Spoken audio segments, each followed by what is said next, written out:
guys, welcome around to mine. It's so nice to see you. I hope you're having a wonderful day so far. I'm really enjoying the event. This is going to be a really fun section where we're going to be looking at some creative sensory play ideas.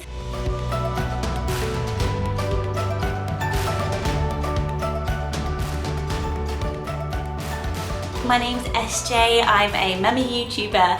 I've got 3 children myself and they range from age 3, my daughter Evelina, who's going to be playing with us today, as well as my 2 older boys, Finn and Freddie, who got involved with some of the activities.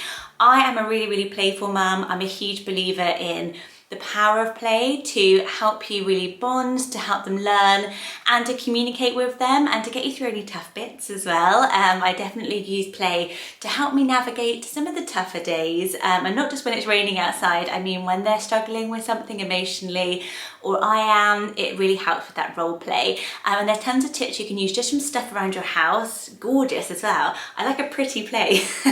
Pretty play art features please. So yeah, I really hope you enjoy playing with us today. First up, we're going to show you how to make rainbow rice. So we did this earlier on this week and it's a real fan favourite for all of my kids actually, because they love getting their hands dirty and it looks really effective, but it's so simple and cheap. What? So it's basically just a bag of rice, any rice that you'd already have in the house. And then I use Ziploc bags and just separate the rice amongst the bags and add a few drops of food colouring. It does smell like green. What does green smell like? Like this. That's right. Okay, and now the fun bit. Squishy, squishy.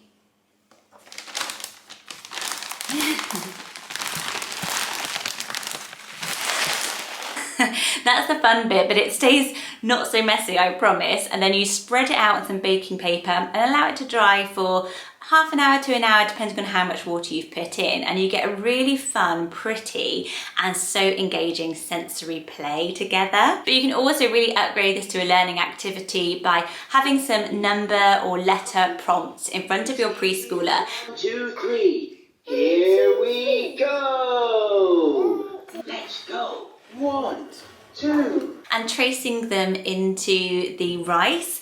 It's again really sensory because they get to feel the numbers and shapes that they're making, they get to see it and create their own numbers and letters in a way that's much more fun than just dot to dot or writing them down. Second idea is how to use your dolls for role play, to get you through sort of new things that they're going through, and also to create a visual routine chart for toddlers to follow. So this is something that you'll see in a lot of Montessori nurseries, for example. So we're playing here with our little doll set, our nursery set, and immediately my daughter will start to talk about things that are stuff she's struggling with, like sharing. That's my box. Oh, why don't we take it in turns to be in that spot? I don't like going to the potty. Why don't you like going to the potty? Because I'm really tired to go to the potty. Well, what's going to happen if you don't go? Me and my pants. I want to potty first. Well, that's okay. Why don't we just take turns? I can wait till you're finished. And you can model the behaviour through playing together with them. And also it's interesting just to see what comes top of mind, like she was talking about the potty as well. Then what you can do together is take photos of their dolls, their favourite teddy, and whatever it is they enjoy playing with, doing their morning routine. And I make that into a really simple, just on my computer, so I don't have to print anything off, morning routine chart. And that can be for bedtime, for mornings, whatever things she needs to help her through. And then having that up as a visual aid will really help that process. Here comes Evelina. The next idea is called Love to Listen, and it's how to use audio. Look who you've got here. How to use audio to really prompt your play. This is something we love to do because I like to join in the play, don't I? I like to play with you.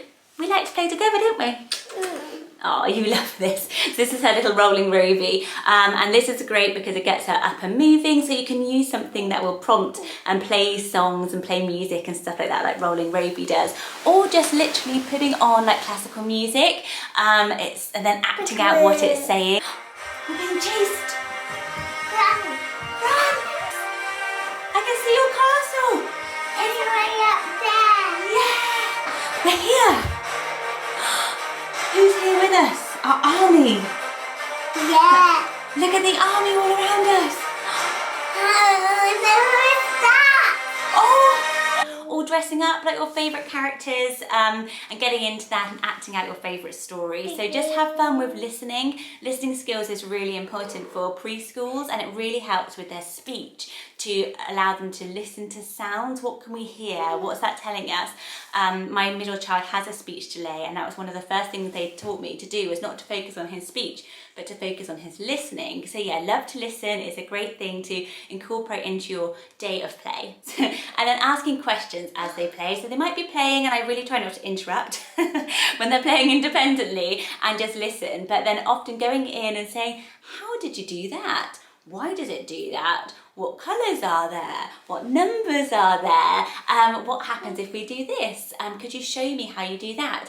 And it really helps them to figure out what it is that they're learning as they're playing, and just helps you to get involved and get engaged with them. And store cupboard artists, my cupboard in my kitchen, I'm sure your kids love the same, like pulling out all the Tupperware. And so I filled those with grains now, so that down on her level, she has access to playing with the food, the textures, the colours of all the grains, and they just sweep up really simply afterwards.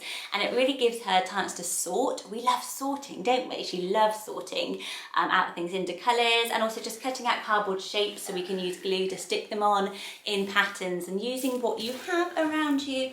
Nothing too expensive or difficult to get hold of.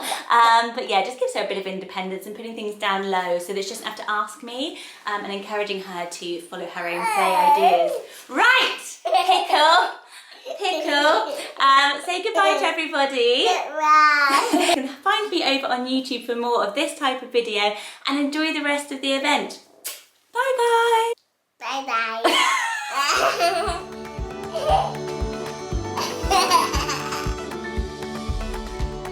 If you enjoyed this, then there are loads more exclusive videos from the Happy Mum, Happy Baby virtual meetup for you to enjoy and watch. Just head to happymumhappybaby.com to find out more.